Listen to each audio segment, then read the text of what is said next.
കേരളം ഇപ്പോൾ ഭരിക്കുന്നത് കോൺഗ്രസ് ആണോ അതോ ആർഎസ്എസ് ആണോ? തിരിച്ചറിയാൻ പറ്റാത്ത അവസ്ഥയായിട്ടുണ്ട്.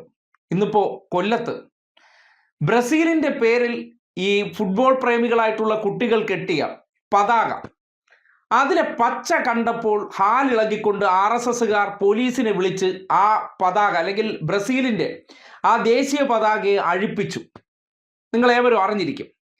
എവിടെന്നെങ്കിലും ഒരു പ്രതികരണം, അത് സർക്കാരിന്റെ ഭാഗത്ത് നിന്ന്, എന്തിനേറെ പറയുന്നു മൂരികളുടെ ഭാഗത്ത് നിന്ന്. കാര്യം പച്ച കണ്ടപ്പോഴത്തേക്ക് ഹാലിളകിക്കൊണ്ട് ആർഎസ്എസ്സുകാർ കോൺഗ്രസ്സുകാർ ഭരിക്കുന്നു എന്ന് പറയപ്പെടുന്ന ഒരിടമാണല്ലോ മേനോൻ മുഖ്യമന്ത്രിയെ അധികാരമേറ്റതിന് ശേഷം നമ്മൾ കണ്ടു. MG സർവകലാശാലയിലും മലയാളം സർവകലാശാലയിലും വിസിമാരായിട്ട് നല്ല തനി തങ്കം ആർഎസ്എസ്സുകാരെ ആര് നിയമിച്ചു?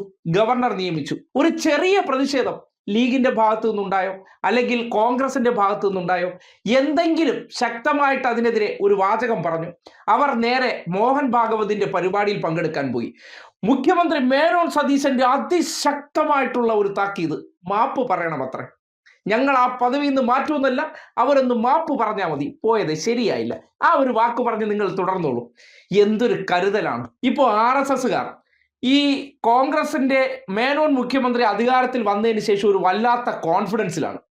അവർക്ക് ശബരിമല കേസ് പിൻവലിക്കണമെന്ന് ആവശ്യപ്പെടുന്നുണ്ട്. അവർ തന്നെ ഉന്നത വിദ്യാഭ്യാസ മേഖലയിൽ അവരുടേതായിട്ടുള്ള ആൾക്കാരെ സെനറ്റിലേക്ക് നിയമിക്കുന്നുണ്ട്. ഒരിടത്തും ഇത്തരം നിയമനങ്ങൾ നടത്തുന്നതിനോ പ്രവർത്തികൾ ചെയ്യുന്നതിനോ അവർക്ക് ഒരു ഭയവുമില്ലാത്തൊരവസ്ഥ. കഴിഞ്ഞ 10 വർഷവും ഇവർ ഇവിടെ ഉണ്ടായിരുന്നു. ഇവർ പല കാര്യങ്ങളും ചെയ്യാൻ ശ്രമിച്ചത് അധികാരത്തിന്റെ ഹുങ്കാണ്. പക്ഷെ ഒന്നും വേണ്ട വിധേന നടത്താൻ പറ്റിയിട്ടില്ല. അത് നിങ്ങൾക്ക് ഗവർണറുടെ ആഫീസിൽ ഭാരതാംബ വെച്ചത് നിങ്ങൾ അറിഞ്ഞു. ഇപ്പോൾ ആ ഭാരതാംബ ഒരു വിഷയമേ അല്ല. എവിടെ വേണമോ വയ്ക്കാം. അവിടെ പോയി ഗോൾവാൾക്കറിന്റെ മുന്നിൽ ഓച്ചാനിച്ച് നിന്നവർ ഈ ഭാരതാംബയ്ക്ക് മുന്നിൽ പുഷ്പമിട്ട് ഓച്ചാനിക്കില്ലെന്ന് നിങ്ങൾ കരുതുന്നുണ്ടെങ്കിൽ, നിഷ്കളങ്കരെ, നിങ്ങളെപ്പോലത്തെ മൂഢന്മാർ അല്ലെങ്കിൽ മതനിരപേക്ഷതയെ ഒറ്റുകൊടുക്കാൻ വേണ്ടി വോട്ട് ചെയ്തവർ ഈ നാട്ടിലുണ്ടാകില്ല. സംഘപരിവാറിനെ ചെറുക്കുന്നവരാണെന്ന് പറയുമ്പോൾ കേരളത്തിൽ എത്രയോ കാലമായിട്ട് ഈ ഫുട്ബോൾ ആസ്വാദകർ എന്ന് പറയുന്നവർ ഈ ലോക ഫുട്ബോൾ വരുന്ന സന്ദർഭത്തിൽ അതിൻ്റെ ഭാഗമായി അവർ കഴിഞ്ഞൊരു വീഡിയോ പറഞ്ഞ പോലെ അവർ ഇവിടെ മറ്റ് രാജ്യങ്ങളുടെ ഫാൻസുകാരാകുന്നു. ആ ഫാൻസുകാരായി നിന്നുകൊണ്ട് ഈ നാട്ടിൽ ഫാൻ ഫോളോവേഴ്സ് അങ്ങോട്ടും ഇങ്ങോട്ടും ബ്രസീലുകാരെ ട്രോളുന്നു, അർജന്റീനക്കാരെ ട്രോളുന്നു, സ്പെയിനുകാരെ ട്രോളുന്നു.